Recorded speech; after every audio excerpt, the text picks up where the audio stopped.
You got guys that punch hard and hit hard, and you got guys that come out and win a few rounds. But nothing really was tough. Okay. A lot of people are saying that Usyk heavyweight run isn't a lot of fighters at heavyweight, of course, because he only fought, what's that, 1, 2, 3, 4, 5 fighters at heavyweight. So again, I think Oleksandr Usyk is an exceptional fighter, but you need to match him with someone that can actually match his work rate. Okay, and for me, Andrzej Kabiel can match his work rate. He's going to go to the body. He's going to follow a game plan. Floyd Mayweather thinks that without considering the whole picture, people are too ready to declare new heroes.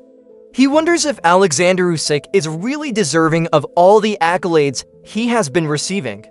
Floyd Mayweather never holds back while reminding people that he is the best. He states, no fighter before or after him is better, and that includes Oleksandr Usyk. Fans refer to Usyk as an all-time great, but Floyd disagrees. Despite Usyk's talent, Floyd thinks legacy is considerably more important. He dominated the sport for years, making history in several weight classes and retired undefeated. Floyd was never on the same level as Usyk's opponents. Floyd believes that Usyk is overvalued and falls well short of him in terms of brilliance, legacy, and competence. If you likes this, please subscribe, Fight File, and click the bell icon for more new boxing updates. And today I'll let you know, there's no fighter that will ever be better than me. There's no fighter that wasn't better than me before me or after me or when I'm long gone. I'm the best. The increasing acclaim for Oleksandr Usyk is persuasively refuted by critics such as Showbiz the Adult because of his supremacy in the heavyweight class. Usyk is hailed as an all-time great by many, while some doubt that his opponents were good enough to warrant such praise. The quality of the competition is what makes or breaks the argument. The significance of Usyk's triumphs is diminished if the combatants he vanquished were not elite or at the height of their abilities. With the exception of Tyson Fury, who is often cited as a genuine elite opponent, most of Usyk's opponents are not legendary enough to place him in the same league as historical figures like Ali or Holyfield. Saying that Usyk heavyweight run isn't a lot of fighters at heavyweight, of course, because he only fought, what's that, 1, 2, 3, 4, 5 fighters at heavyweight. But they saying that it's full of quality, right? I want you to understand, full of quality. Witherspoon isn't an all-time great heavyweight. His brother, Tim Witherspoon, you could argue. But Chad Witherspoon, no. Derek Chisora is not an all-time great heavyweight. He's not. He's a fantastic competitor, but if you look at who he fought and look at who he lost to, Chisora is not an all-time great heavyweight. He's not. Dubois is not yet an all-time great heavyweight. Look at who he fought, who he struggled with, who he lost to. Dubois is not an all-time great heavyweight. So we're left with, when you say quality, we're left with Tyson the Gypsy King Fury and Anthony AJ Joshua. Now, if you guys think that AJ is an all-time great heavyweight, you can. I can understand that. I definitely can. There's an argument to be made. But Anthony Joshua, when you think about him and a lot of ops from other great heavyweights, Anthony Joshua lost to the likes of Ruiz, been knocked out by Ruiz, was knocked out by Dubois. Anthony Joshua, I'm not sure if you would consider him an all-time great heavyweight, but you can make an argument. Tyson Fury definitely can. So beating Tyson Fury twice is really Usyk's claim to fame. Analysts also argue that Usyk's genius is better understood in terms of pound-for-pound rankings rather than his legacy as the greatest heavyweight of all time.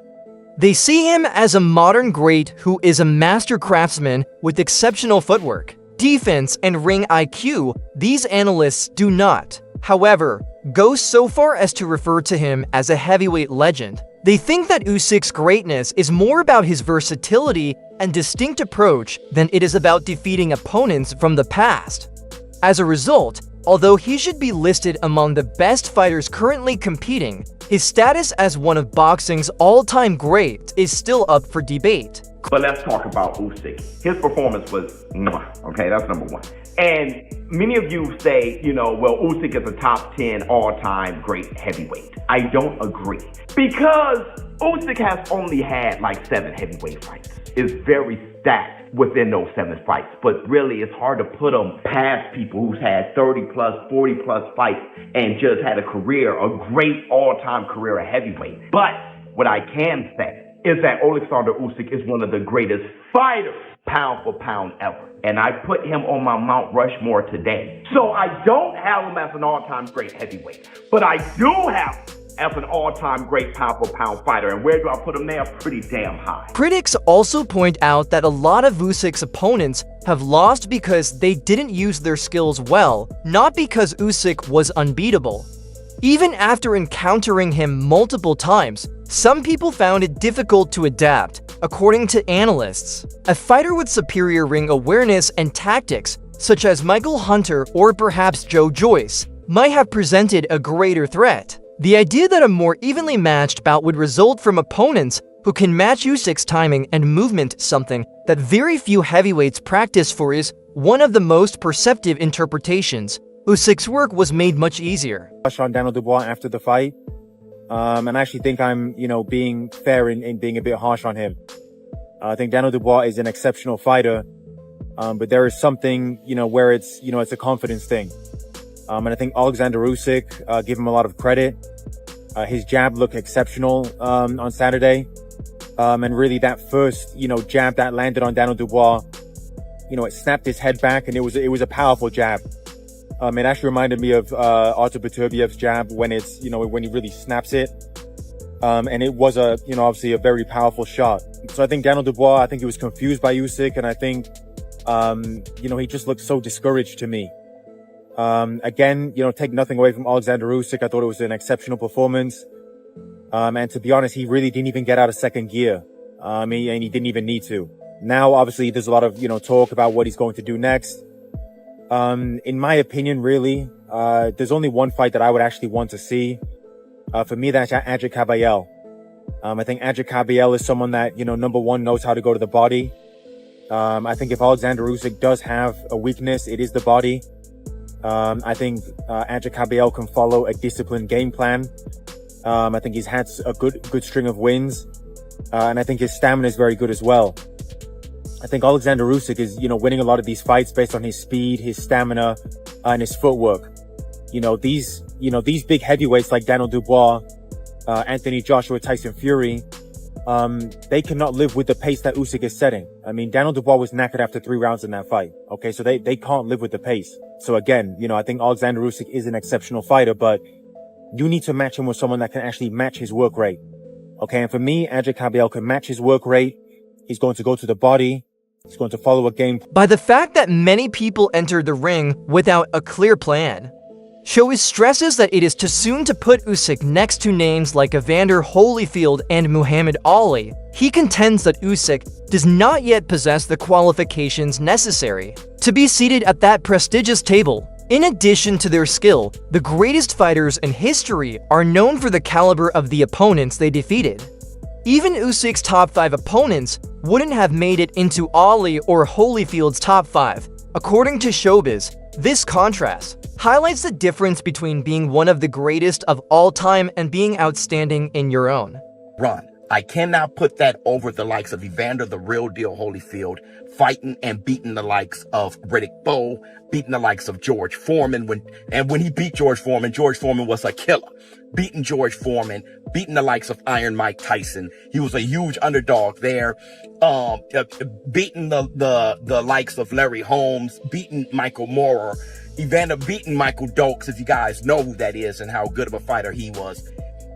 Evander the Real Deal Holyfield has a different brain. I cannot put Usyk with his 5 heavyweight opponents over heavyweights, great heavyweights, who made careers at heavyweight. We all know what Muhammad Ali did. Muhammad Ali beat the who's who of heavyweight greats. He fought them all and he beat them, okay? But then you have guys like Larry Holmes who have beaten the Ernie Shavers, who have beaten the Ken Nortons. You have the likes of Jack Johnson, which when you look at his box rec, you see his record and you don't know what he had to overcome to be so great. That concludes the video for today. Keep an eye out. Till the next time.